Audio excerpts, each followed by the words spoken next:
So guys welcome back to another episode of Gacha है गोटा। और आज आपका भाई एपिसोड 16 आपके लिए लेकर आ चुका है। एंड ये एपिसोड सच में ही बहुत ज़्यादा औसम होने वाला है, क्योंकि एपिसोड में ऐसी बहुत सी चीज़ें होने वाली है जो कि बहुत अनएक्सपेक्टेड है। सबसे पहला बात, जैसे कि सबसे पहले क्लीनर्स का जो बॉस होता है ना, उसके बारे में हमें थोड़ा बहुत कैरेक्टरिस्टिक के बारे में पता चलता है। दूसरा, हमें जान के आनंद जयबार की फाइट दिखाई जाती है, जो कि बहुत ही तगड़ी फाइट होती है। एंड साथ ही साथ में इन दी एंड हमको रूडो और रेडर्स का जो लीडर होता है उनके बीच में एक डील होते हुए दिखती है। सो अब ये जानना चाहता है कि अब उन दोनों के बीच में क्या डील होती है, जान का और जाबर की लड़ाई कैसी जाती है, एंड और भी ऐसी एपिसोड से रिलेटेड बातें तो आपको वीडियो पूरी देखनी पड़ेगी। So guys with that let's get started. हमें एपिसोड के शुरुआत में टीम गियर दिखाई देती है, जहाँ पर डियर अपने अपोनेंट को बहुत ज्यादा कुछ घूरा जा रहा होता है। तो ब्रो से बोलता है कि इतना ज्यादा उसे मत घूरो, नहीं तो तुम्हारी जूनियर यहाँ आ जाएगी। तो डियर उससे पूछता है इशारों इशारों में ही कि आखिरकार ये सब हुआ कैसे, हम तो सिर्फ खाना खाने आए थे ना। तो ब्रो बोलता है जो भी यहाँ पे हुआ वो अनएक्सपेक्टेड था, और वैसे भी ये सब हमारे काम का ही हिस्सा है, और वैसे भी उस होल में तुम अपनी मर्जी से ही कूदे थे, इसका मतलब है तुम खुद भी टूडो की परवाह करते हो। ये सुनने के बाद यहाँ पे डियर थोड़ा गुस्सा होने लग जाता है।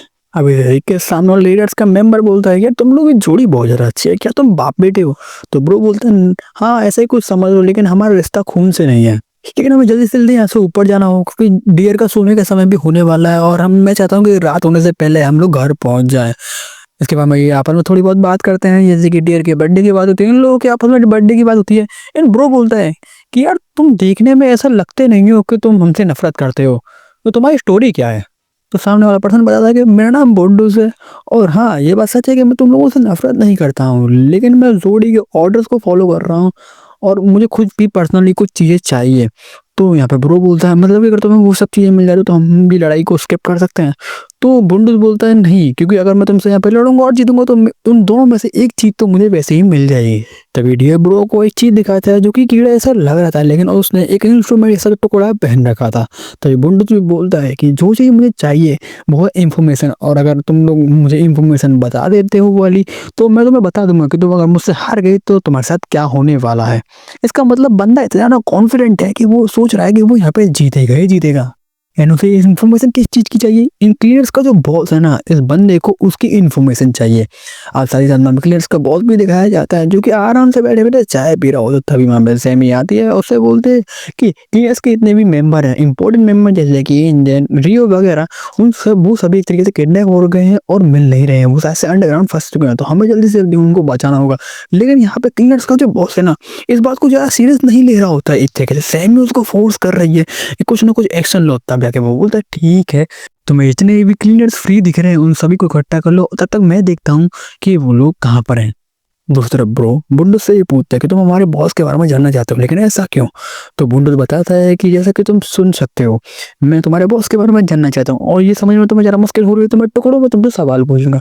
तो ब्रो बोलता है कि यहाँ पे तुम जो पूछ रहे हो वो बहुत ही ज़्यादा सीक्रेट बातें हैं, तो मैं तुम्हें ऐसा कुछ भी नहीं बता सकता हूँ जिससे हम डिसएडवांटेज में पड़ जाए।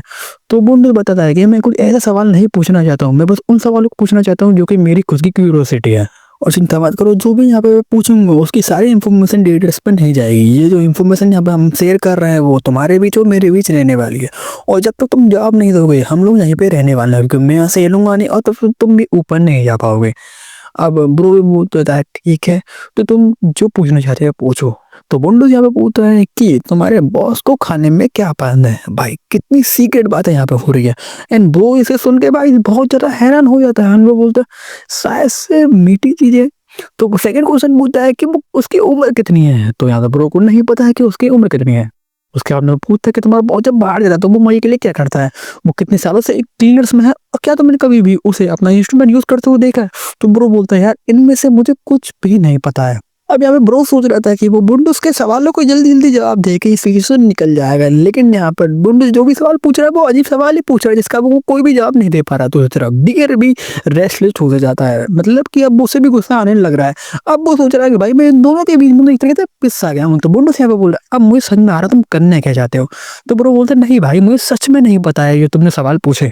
इन बुंडूस यहाँ पे बोलता ठीक है अब बारी मेरी है, तो अगर तुम लोग हार जाते तो हम लोगों ने सोचा है कि तुम्हें ट्रेस बीस्ट को खिला दी जाएगा। शायद से तुम लोगों को पता नहीं, लेकिन हम लोगों ने खुद के ट्रेस बीस्ट बनाने में हम लोग कामयाब हो चुके हैं।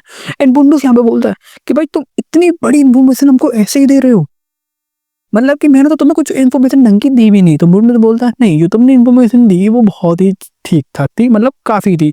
मतलब कि तुम्हारी इन्फॉर्मेशन से मुझे पता चलता है कि टीनेज के जो खुद के मेंबर्स हैं, उनको अपने बॉस के बारे में ज़्यादा जानकारी नहीं है। मतलब कि वो इस तरीके का पर्सन है कि वो अपनी इन्फॉर्मेशन को कम से कम रिवील करता है। दूसरा को हमें जेवर और जानकारी दिखाया जाता है, जहाँ पर जेवर बोल रहा है कि मुझे पता है तुम बिल्कुल मेरी तरह ही हो। अगर मैं अपने पावर को पूरी तरीके से यूज करूँ तो सामने वाला जो कमजोर इंसान है ज़्यादा टिक नहीं पाता है, इसलिए मैं हमेशा पावर को कम यूज करता हूँ। लेकिन जो मुझसे ज़्यादा स्ट्रॉन्गर इंसान है उनसे लड़ते समय मैं अपनी पूरी पावर को यूज करता हूँ। और जब मैं अपनी पूरी पावर को यूज करके लड़ता हूँ, वो सबसे ज्यादा मुझको अच्छी फीलिंग लगती है। और भाई अगर आप लोग वीडियो में अभी भी बने हुए हैं, इसका मतलब आपको वीडियो पसंद आ रही है, तो वीडियो को लाइक क्यों नहीं कर रहे हो? वीडियो को लाइक करो और चैनल को सब्सक्राइब करो। एंड भाई मेरे एक्सप्लेन करने का तरीका थोड़ा अलग हो सकता है, शायद से डायलॉग थोड़े बहुत मिसमैच हो सकते हैं, लेकिन मेरा तरीका ऐसा है कि आपको समझ आ जाए कि सिचुएशन कैसी है। जावर यहाँ पे बोल रहा है कि मुझे लगता है मैं तुमसे वो उम्मीद कर सकता हूँ, क्योंकि मुझे लगता है कि बॉस के अलावा तुम इकलौते ऐसे इंसान हो जो कि मुझे हरा सकते हो। ठीक कहा ना? मतलब कि इस चीज से उसे खुशी हो रही है यहाँ पे एक तरीके से। और जाबर यहाँ पर जानकर ये भी कहता है कि तुम मुझे पता है तुम अपना असली रूप यहाँ पर छुपा रहे हो, इससे फर्क नहीं पड़ता कि तुम रेडर हो या फिर किलर। मुझे अपना असली रूप दिखाओ, अपना असली हैवानियत वाला रूप दिखाओ।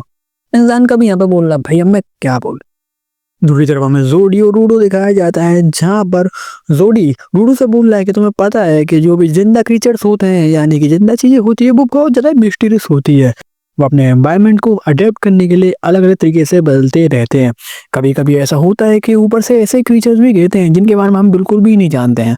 इससे एक बात पता चलती है कि जो इंसान जिस तरीके से एनवायरनमेंट में रहता है उस तरीके का वो इंसान बन जाता है। लेकिन ऐसा क्यों है कि तुम्हारी आंखें और मेरी आंखें बिल्कुल ही सेम है, जबकि तुम बिल्कुल ही अलग जगह से आए हो?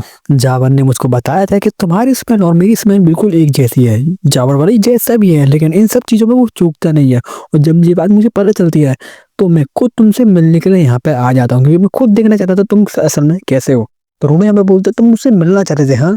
तो बकवास करना बंद करो। अगर तुम मुझे सच में मुझसे मिलना चाहते थे और बात करना चाहते थे तो तुम एक नॉर्मल इंसान की तरह भी बात कर सकते थे, लेकिन तुमने ऐसा बिल्कुल भी नहीं किया। तुम एक बकवास सा प्लान लेकर आते हो जिसमें तुम कहते हो कि तुम स्पीयर को गिराना चाहते हो, यानी उसको तबाह करना चाहते हो। मुझे इस सब चीज़ों से कोई मतलब नहीं है, क्योंकि मैं सिर्फ और सिर्फ उन लोगों को मारना चाहता हूँ जिन लोगों ने मेरे साथ बुरा किया था। और तुम इन सब चीज़ों में क्लीनर्स और बाकी सभी को भी घसीट रहे हो। तो सोडी यहाँ पे बोलता है नॉर्मल आखिरकार होता क्या? तुम्हें पता है यहाँ पे ऐसे भी लोग रहते हैं जो कि स्पीयर का तो कूड़ा नीचे गिरता है ना, उसकी पूजा करते हैं। वो लोग ये समझते हैं कि वो भगवान का एक आशीर्वाद है जो कि उन्हें मिल रहा है। और ऐसा होता है जब वो स्पीयर का कूड़ा नीचे गिरता है तो वो उसके नीचे ही प्रे करने लग जाते हैं। उसके वजह से बहुत से लोग तो उसके नीचे ही दब के मर जाते हैं, लेकिन उनके लिए ये सब चीज नॉर्मल है और वो इस समय प्रार्थना कर रहे हैं अपने भगवान के लिए।